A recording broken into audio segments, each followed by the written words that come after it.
పర్యాటక రంగం విస్తరించాలంటే స్వదేశీ విదేశీ పర్యాటకులు, ప్రవాస భారతీయులు, ప్రవాసాంధ్రులు అమరావతికి, విజయవాడకు రావాలంటే హోటల్స్ అనేవి చాలా కీలకం. ఇప్పటికీ చాలామందికి తెలవని విషయం ఏంటంటే విజయవాడలో మంచి హోటల్స్ ఉన్నాయా. ఇంకా కొంతమంది మాట్లాడుకుంటే విన్నాను, ఎందుకు హైదరాబాద్లో హోటల్లో ఉండి విజయవాడకి వెళ్ళి మళ్ళీ రాత్రికి హైదరాబాద్కి వచ్చేద్దాం కదా అని కూడా వింటూ ఉన్నాం. అలాంటి అవసరం లేకుండా 2014 తర్వాత చంద్రబాబు నాయుడు ఎప్పుడైతే ఆంధ్రప్రదేశ్ రాష్ట్రంలో అడుగుపెట్టాడో చక్కటి హోటల్స్ అన్ని వర్గాల వారికి, అల్పాదాయ వర్గాలకి, మధ్యతరగతి వారికి, ఉన్నత వర్గాల వారికి, వాళ్ళ యొక్క ఆర్థిక స్థితిగతులను బట్టి మనకు కావలసినన్ని హోటళ్ళు ఉన్నాయి. ప్రధానంగా కనకదుర్గమ్మ దర్శనానికి కేవలం తెలుగు రాష్ట్రాల వారే కాకుండా భారతదేశం యావత్తు భారతీయులు ఇక్కడికి వస్తూ ఉంటారు. దుర్గమ్మ దర్శనం ఉదయాన్నే చేసుకోవాలంటే ఇక్కడ వచ్చి హోటల్లో ఉండి ఉదయాన్నే వెళ్తారు. లేవు హోటల్స్ లేవు అని అన్నవారికి కొంత అమూల్యమైన సమాచారం. మా స్థాయికి తగ్గట్టుగా హోటల్స్ ఉన్నాయంటే మామూలుగా మధ్యతరగతి వాళ్ళకి, దిగువ మధ్యతరగతి వాళ్ళకి కావాల్సినన్ని హోటల్స్ ఉన్నాయి. పారిశ్రామికవేత్తలకు, ఇతర దేశాల నుంచి వచ్చే ప్రవాస భారతీయులకు, ప్రవాసాంధ్రులకు, అలాగే ఫారినర్స్కి, విదేశీయులకు చక్కటి హోటల్స్ హైదరాబాద్ నగరంలో ఎటువంటి ప్రమాణాలతో హోటల్స్ నిర్వహించబడుతున్నాయో అదే ప్రమాణాలతో ఏమాత్రం తీసిపోకుండా ఈ రోజున విజయవాడ నగరంలో హోటల్స్ మనకు అందుబాటులో ఉన్నాయి. ఒక 10 హోటల్స్ పేర్లు చెప్తాను. ఇది ముఖ్యంగా ఆంధ్రప్రదేశ్ రాష్ట్రంలో ఇతర జిల్లాల్లో ఉండేవారికి, తెలంగాణలో ఉండేవారికి, భారతదేశంలో ఇతర నగరాల్లో నివసిస్తున్న వారికి చాలా బాగా ఉపయోగపడుతుంది. పర్యాటక రంగం ఇక్కడ చక్కగా చుట్టుపక్కల ఉండే ప్రదేశాలు చూడటానికి, ముఖ్యంగా కనకదుర్గమ్మ దర్శనానికి ఈ హోటల్స్లో బస చేసి 2-3 రోజుల సమయం కుటుంబ సమేతంగా ఉండటానికి అనుకూలమైన హోటల్స్ అందుబాటులో ఉన్నాయి. వీటన్నిటినీ కూడా ఆన్లైన్లోనే బుక్ చేసుకునే సదుపాయం కూడా ఉంది. నిర్వహణ కూడా ఏమాత్రం అంతర్జాతీయ ప్రమాణాలకు తీసిపోకుండా నిర్వహిస్తున్నారు. ఈ 10 హోటల్స్లో మొట్టమొదటి హోటల్ నోవోటెల్ హోటల్. ఈ నోవోటెల్ వరుణ్ మోటార్స్ ఉన్నారు కదా, వాళ్ళు దీన్ని నిర్మాణం చేయటం జరిగింది. నోవోటెల్ విశాఖపట్నంలో నిర్మించారు, ఆ యాజమాన్యమే విజయవాడలో నిర్మించారు. ఇక విశాఖపట్నం నోవోటెల్ అంటే తిరుగులేదు.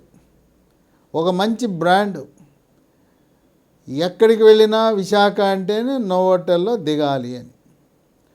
అదే ప్రమాణాలతో విజయవాడలో కూడా 25 అపార్ట్మెంట్లు, 12 సూట్లు. ఇక్కడ అన్నీ కూడా మనకి ఏది అంతర్జాతీయ ప్రమాణాలు 5 స్టార్లు ఏముండాలో అన్ని వసతులు ఉన్నాయి. ఎవరికైనా స్వల్ప అస్వస్థత ఉన్నా కూడా డాక్టర్ని పిలిచి చూపించే సదుపాయము ఈ నోవోటెల్లో ఉంది. అట్లాగే స్విమ్మింగ్ పూలు, స్పా, జిమ్ము, రెస్టారెంట్లు, మనకి ఏం కావాలో అన్ని సదుపాయాలు అక్కడ. అందమైన లౌంజ్లో కూర్చుని కాఫీ, టీ తాగే సదుపాయం. ఇక 2 గేట్వే హోటల్. దీంట్లో 108 రూములు ఉన్నాయి, 12 సూట్లు ఉన్నాయి. ఇక్కడ ఈవెంట్స్ నిర్వహించడానికి చక్కటి హాల్స్ ఉన్నాయి. సమావేశాలు, పుట్టినరోజులు, రిసెప్షన్లు, పెళ్ళిళ్ళు, ఫంక్షన్లు, ఈవెంట్స్ నిర్వహించడానికి అనుకూలమైన వాతావరణం ఉంది. ఈ ఫిట్నెస్ సెంటరు, అలాగే స్విమ్మింగ్ పూల్ లాంటి సదుపాయాలు అది ప్రత్యేక ఆకర్షణగా మిగిలింది. ఇక 3 క్వాలిటీ డీవీ మేనర్ హోటల్. ఇది కూడా నగరం నడిబొడ్లో ఉంది. 4 స్టార్ హోటల్లో టాప్ ర్యాంకులో ఉంది. దీనికి అనేకమైన అవార్డులు, రివార్డులు వచ్చినాయి.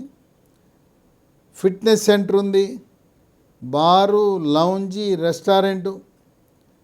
ఇక్కడ డీవీ మేనర్ హోటల్లో ఆంధ్ర రుచులు ఏమాత్రం పోకుండా, విశేషం ఏంటంటే విజయవాడలో ఉండే ప్రముఖ హోటల్స్, స్టార్ హోటల్స్లో ఎక్కడ చూసినా ఆంధ్ర రుచులు, ఆంధ్ర వారు కోరుకునే వంటకాలు, రుచులు మాత్రం మనం చూస్తూ ఉంటాం.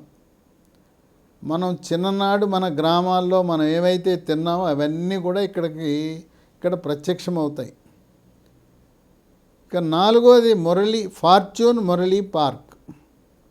దీంట్లో 94 రూములు, సూట్లు, 24 గంటల కాఫీ షాపు, ఫ్రీ వైఫై, ఈ విధంగా అన్ని సదుపాయాలతో నగరం నడిబొడ్లో మురళీ ఫార్చ్యూన్ పార్క్ హోటల్ ఉంది. 5 ఐరా, AIRA ఐరా హోటల్. దీంట్లో 25 అపార్ట్మెంట్లు, 12 సూట్లు ఉన్నాయి. ఇక 6వ hotel Treebo trend C plaza. ఇది కూడా అనుకూలమైన వాతావరణంలో అన్ని సదుపాయాలు కలిగి ఉంది. 7 వైబ్రెంట్ హోటల్. ఇక్కడ పేరుకు తగ్గట్టుగానే ఇక్కడనే సదుపాయాలన్నీ కూడా వైబ్రెంట్గా ఉన్నాయి. అంత వైబ్రెంట్గా ఆనందంతో వచ్చిన అతిథులు చక్కటి మధుర స్మృతులతో ఇంటికి వెళ్తారు. 8 Ajanta ever green. Ajanta ever green పేరులోనే ఉంది ఎవర్ గ్రీన్.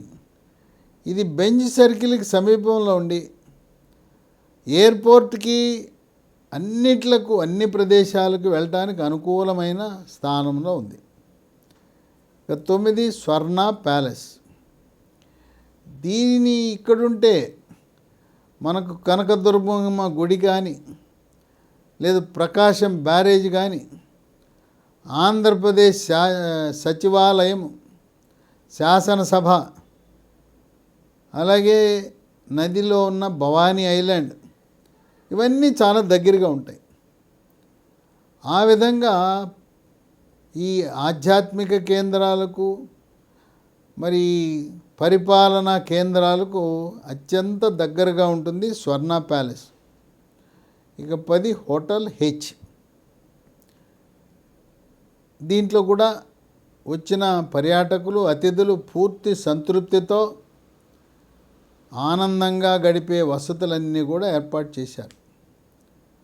అన్ని హోటల్లో కూడా ఫ్రీ వైఫై సదుపాయం, చక్కటి చిరునవ్వుతో ఆహ్వానించడం, లాబీలోకి వెళ్ళగానే రిజిస్ట్రేషన్ చేసే సమయంలో ఫ్రూట్ జ్యూస్ తీసుకొచ్చి, ఇంకా కొన్ని హోటళ్ళలో పూలదండ వేస్తారు. మెడలో పూలదండ వేసి చక్కటి వేసవిలో అయితే చల్లటి శీతల పానీయం ఇచ్చి కూర్చోబెట్టి రిజిస్ట్రేషన్ చేసి వాళ్ళ యొక్క రూమ్కి ఇవ్వటం అనేది విశేషం. ఆ విధంగా ఆ లాబీలోకి ఎంటర్ అవ్వగానే ఆ వాతావరణమే చాలా ఎంతో ప్రేమపూర్వకమైన అభిమానంతో కూడుకున్న రిసెప్షన్లా ఉంటుంది. First impression is the best impression అంటారు. లోపల కాలు పెట్టగానే అక్కడ చిరునవ్వుతో భారత సాంప్రదాయంతో చీరలు ధరించి మహిళలు వచ్చి స్వాగతం పలుకుతుంటే ఉత్తర భారతీయులు, విదేశీయులు వాళ్ళ ఆనందానికి అవధులుండవు. ఇక చంద్రబాబు నాయుడు 4వసారి ముఖ్యమంత్రిగా వచ్చారు. అమరావతికి తిరుగులేదు, సాటి లేదు. ఈ 10 కాదు, ఒకప్పుడు హైదరాబాద్ పరిస్థితి కూడా అలాగే ఉండేవి. ఒకటో రెండో ఉండే హోటల్స్. మరి ఏషియన్ గేమ్స్ పెట్టాలంటే హోటల్స్ దొరకని పరిస్థితి. అదేవిధంగా హైదరాబాద్ నగరంలో హోటల్ రంగం ఏ విధంగా అభివృద్ధి చెందిందో రాబోయే 5 సంవత్సరాల్లో పర్యాటక రంగంతో పాటు ఈ హోటల్ ఇండస్ట్రీ కూడా అభివృద్ధి చెందుతుంది.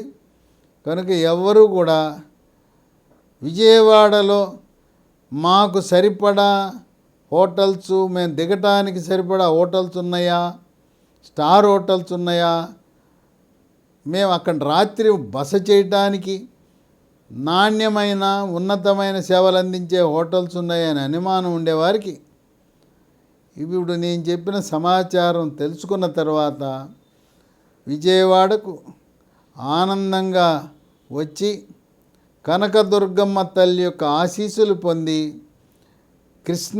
కృష్ణానది యొక్క ఆ పరవళ్లను చూసి పరవశించి ఆనందంగా కుటుంబ సమేతంగా గడిపి, అలాగే పెట్టుబడిదారులు, స్వదేశీ విదేశీ పెట్టుబడిదారులు కూడా విజయవాడకు వచ్చి ఇక్కడే ప్రభుత్వ అధికారులతో, ప్రభుత్వంతో చర్చలు జరిపి వ్యాపార సామ్రాజ్యాన్ని విస్తరించడానికి విజయవాడలో మీకు నచ్చిన మెచ్చిన స్టార్ హోటల్స్, ఉన్నత శ్రేణి ఉన్నత ప్రమాణాలు కలిగిన హోటల్స్ అందుబాటులో ఉన్నాయి.